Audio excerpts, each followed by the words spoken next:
Remember when I told you Edison is addicted to risk?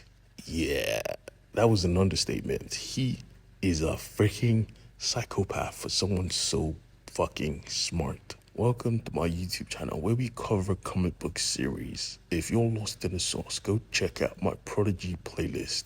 Now, let's get into it because Edison is about to die because he, as the smartest man, walks into a poker game and wins 2 million in about 20 minutes. And it doesn't help that the owner of this poker game was an acquaintance he had crossed. She was pissed off. Matter of fact, she was outright hostile because he put her father away, and apparently he was a good man.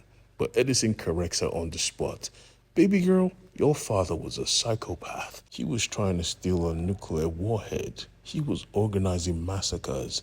He deserves his 16 life sentences. I mean, doesn't that tell you enough about your father?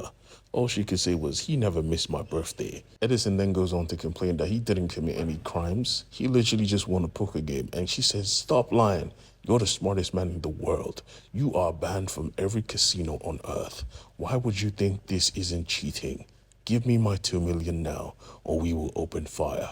With one quick glance, he sees that he's absolutely surrounded. So he just looks at her and says, count that offer. Is your fire extinguisher correct? Like, is it up to date? And she said yes. Then he swung into action, swinging the briefcase up and down, making sure to rock her world and anyone who foolishly approaches him. The gentleman wielding the dagger got knocked out, and Edison took the dagger for himself, striking every single person who approached him.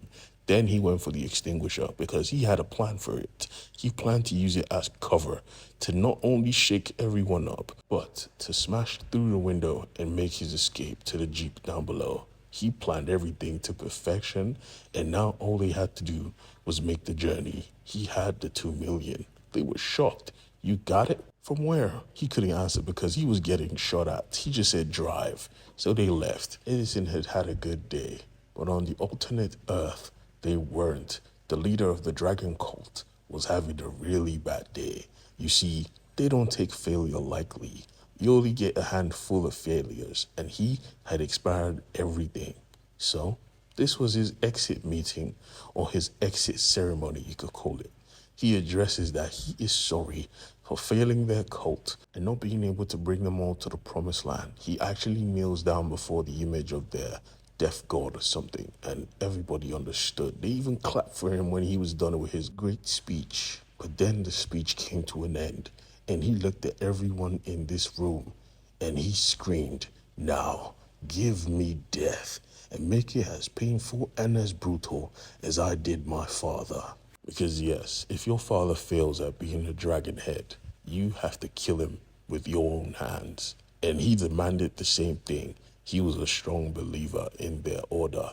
And these people did not flinch. Flying off their seats like absolute psychopaths, they proceed to shank the shit out of this guy and stomp him down. They were having fun with it. The only reason they stopped was when the new dragon told them to. But he wasn't being merciful, no. He walked over to his father and knelt down with the golden dagger and said, you are pathetic, father. And his father smiled, filled with pride. I'm so sorry I couldn't see this world with you. His son didn't care though. He just wanted to kill his father.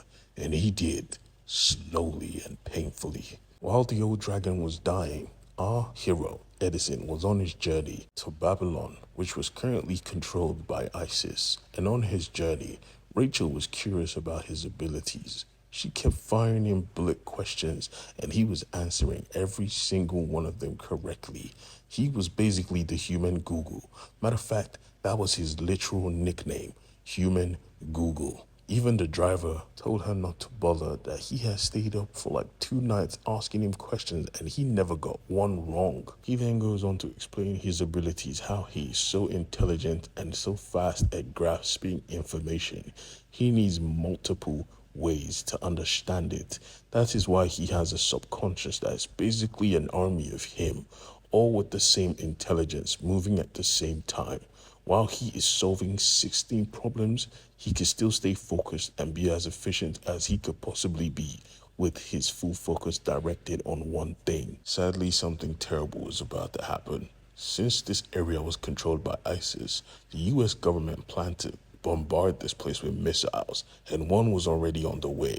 So, Edison said, screw this, call the pilot and tell him to get here in 5 minutes so he could take this 2 million.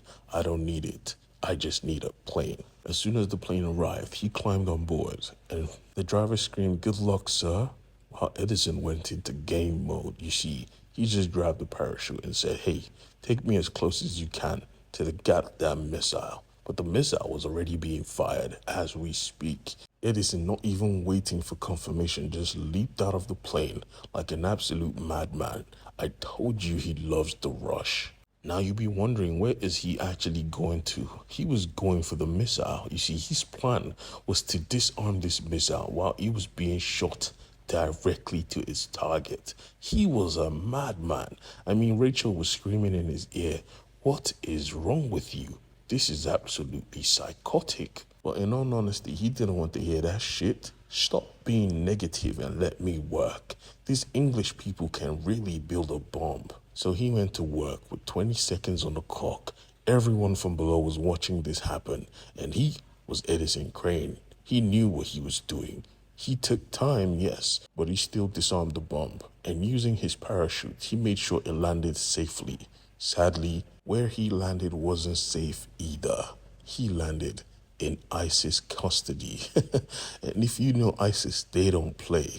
They arrested him on the spot. Rachel was still getting off the high that he just disarmed the bomb in the middle of the air, but he was arrested for real. And then he was taken to the head of this organization, which was, dun dun dun, the person who was supposed to collect the 2 million. Yeah, he doesn't have it anymore. He gave it to the pilot. And this prick didn't want to hear that. He was going to mess Edison up here right now. Actually brandishing a large-ass machete like, "Bro, I'ma take your head on public TV if you don't give me my money." So Edison said, "Screw this. Rachel, pull close with the plane in about 90 seconds. We're taking these people down right here, right now. And as I'm running, I'm going to look at everything I need to look at on this site so we know what to expect. We're not giving these people a single cent. Let's go." Breaking free of his binds, he made a move, grabbing a hold of 2 guns, and he started to run.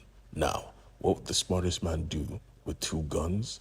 Let's wait and see. Please, I want to remind y'all to like and subscribe and leave a comment below. It really helps me a lot, especially knowing what you guys like and don't like, so I can improve this experience for you. We are a family, so help me help you.